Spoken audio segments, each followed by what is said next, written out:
All right, let me cover regex capture groups. Okay, so you can use parentheses to define a group that groups together parts of a regular expression. So besides grouping part of a regular expression together, parentheses also create numbered capture groups. So any matches to the part of the pattern defined by the parentheses can then be referenced by group number, either for modification or replacement. If you include a question mark colon after the opening parentheses, then this becomes a non-capturing group. So if you have this pattern parentheses ABC, then parentheses DEF, and then parentheses question colon GHI, the pattern ABC creates a capture group 1, DEF is capture group 2, and GHI is a group, but it's not captured. And then you use groups in conjunction with string match or string match all in stringr to get the kind of capture groups. So here are some example patterns. If you have A and then parentheses BCD, it will look for a match of ABCD, the entire pattern, and it will capture the text in group in that group BC. Okay, and you're not limited to just literal characters. You can put in meta characters anywhere here. Okay, here if you put in question mark colon, that will be a non-capture group. Here I've got ABC in parentheses DEF and then in parentheses GHI. Okay, that will match group ABC and GHI, but it has to match the entire pattern here. Okay, here within groups you can also put in vertical bars. This is how you kind of do the ORs. Okay, and it reads left to right, so it's going to look for MRS or MS or MR with preference in that order. And then later on, if you want to refer back to a capture group that you have, you can use \1, \2, and you can use, say, example for string replace or something like that. Okay. Okay. So here, the pattern is BCDEF question mark colon GHI. This says GHI has to be part of the pattern, but don't capture it. And so I've got ABCDEFGH. EFGHIJKL, and it will capture the entire pattern BCDEFGHI, and then using string match, it extracts out the groups that we've specified, in this case BC and DEF.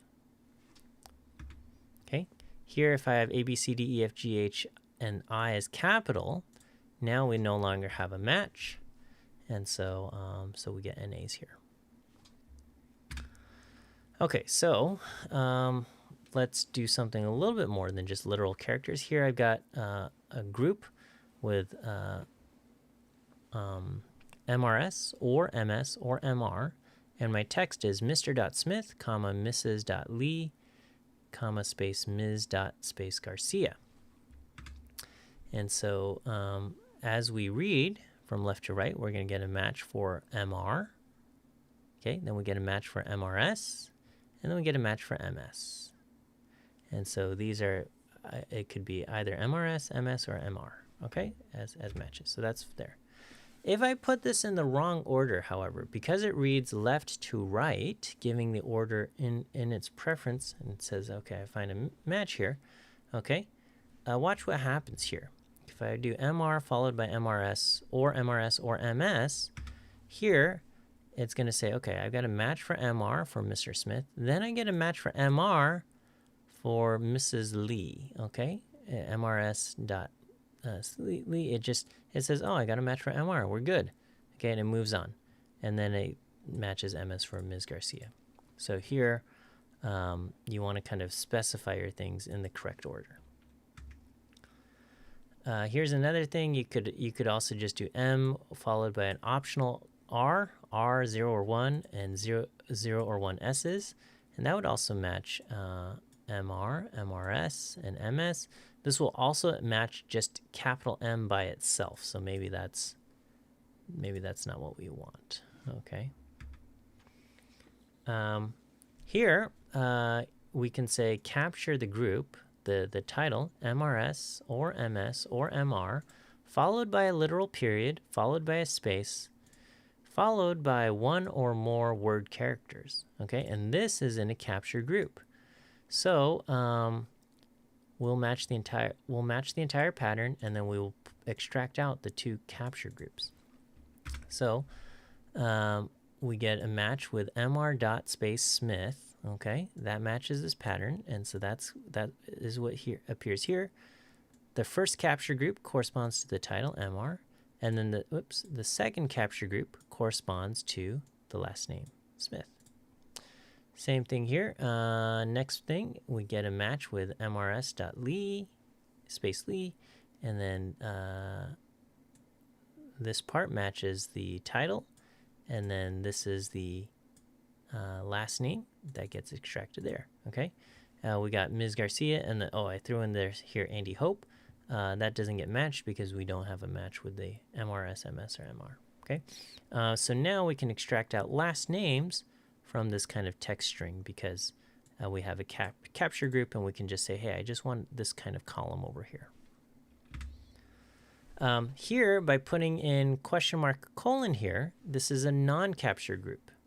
Okay, and so the result here is it matches the same patterns before, but then it's not worried about the title. It's a non-capture group, so it's not going to be one of the columns that gets extracted here.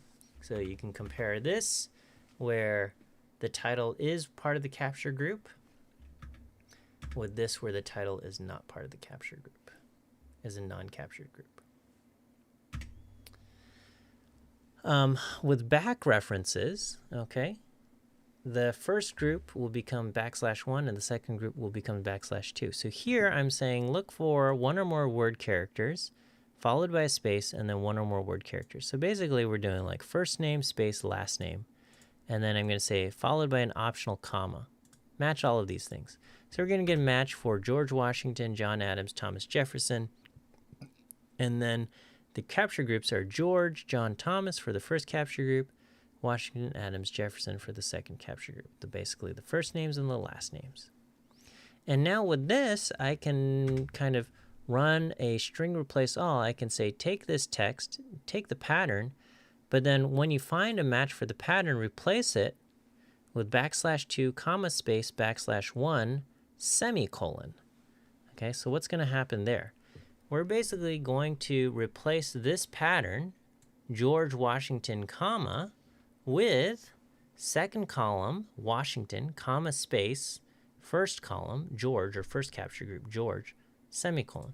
And so my original text was George Washington, comma space, John Adams, comma space, Thomas Jefferson, and that is going to get replaced with Washington, comma, George, semicolon, Adams, comma, John, semicolon, Jefferson, comma, Thomas, semicolon. So I've basically rewritten this in order by basically last name, first name.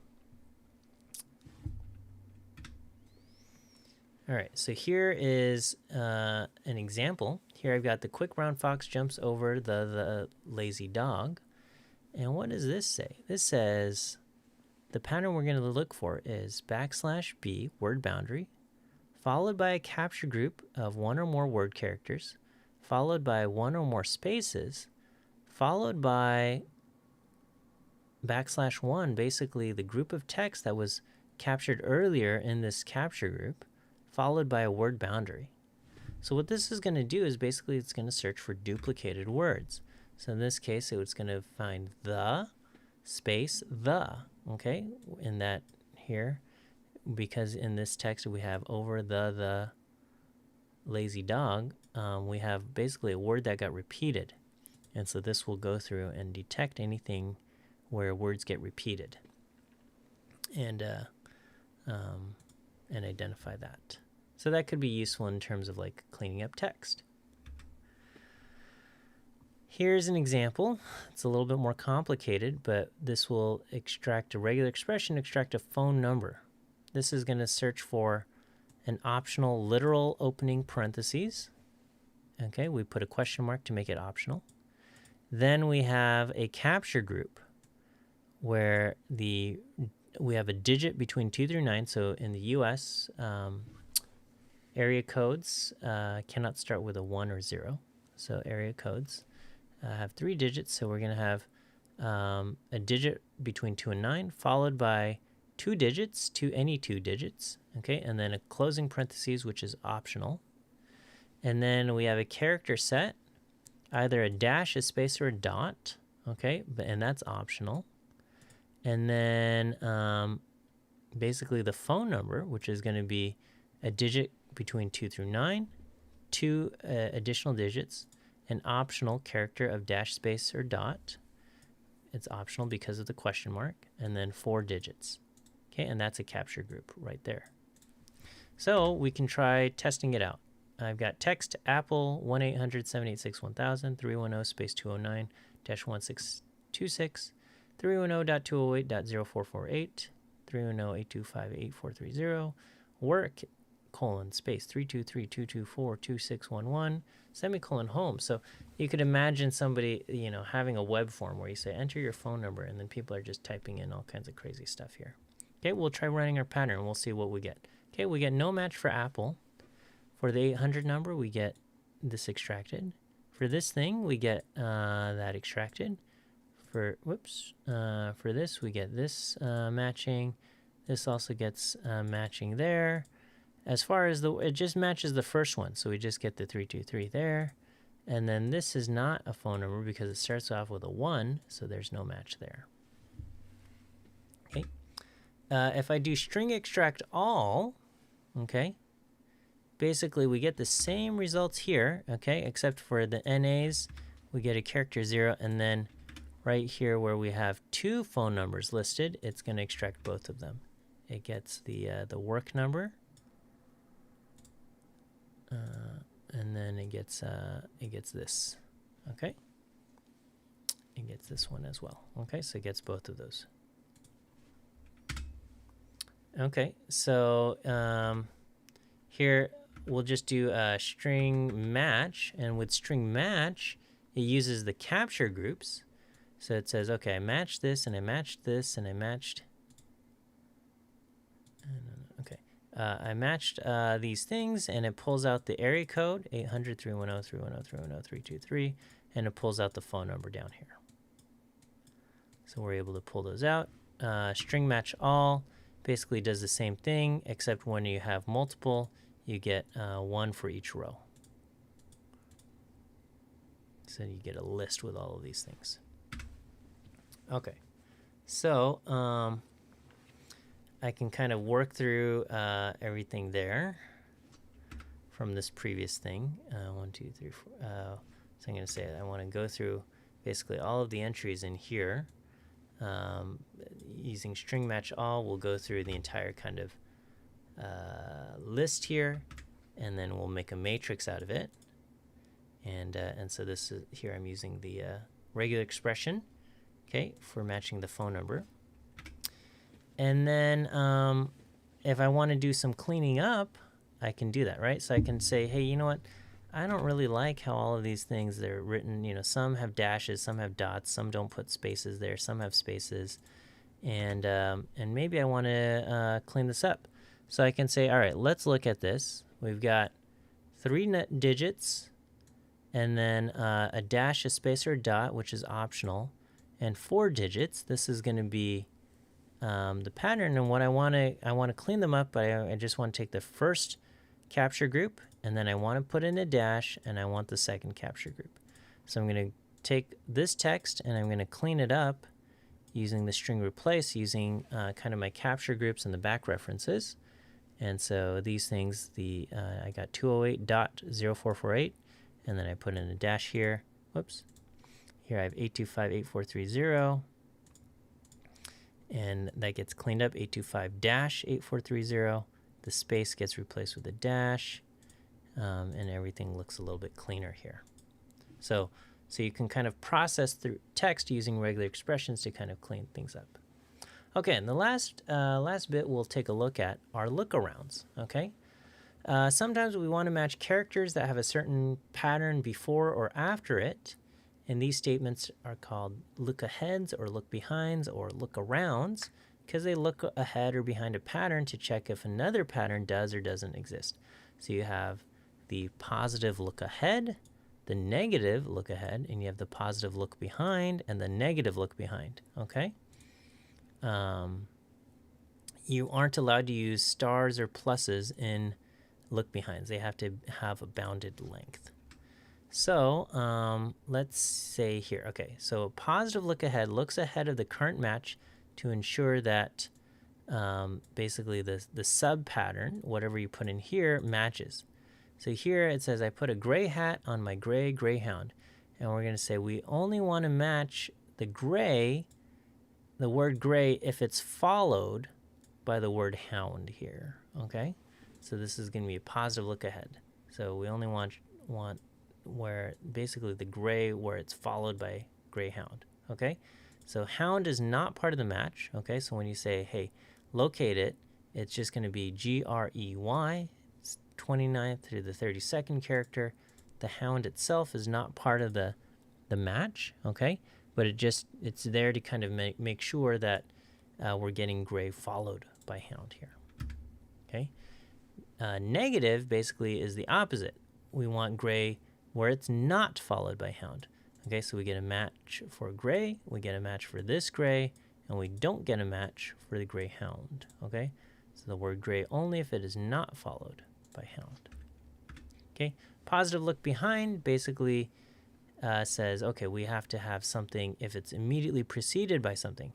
So here I say I withdrew 100 $1 bills, $25 bills, and 5 $20 bills. Okay, and so we might say, hey, I want anything that's a digit, one or more digits here, but I really only want to get the ones that correspond to the denominations of the bills. So the ones, the fives, and the 20s. I don't want the 100 or the 20 or the 5 here. I want the $1 bill, the $5 bill, or the $20 bills. So how do we do that? We're going to make sure where it's preceded, this is the positive look behind, okay, question mark, less than equals, okay, and then the pattern that we want to match is the literal dollar sign, okay. So then we'll say, okay, what's preceded by a literal dollar sign? That's the 1, 5, and the 20. And then the negative look behind is just kind of the opposite, where we say, hey, only if it's not preceded by a dollar sign. So we'll get the 100, the 20, we get the 5, and then we also get this 0 from $20 bills. So, what would we do if we want to kind of clean this up and make sure we're not going to pick up something like this, okay? Maybe you throw in, say, like a word boundary or something to kind of ensure that, that you're not going to get something like that. Okay, we'll go ahead and there. That's that for look aheads and look arounds.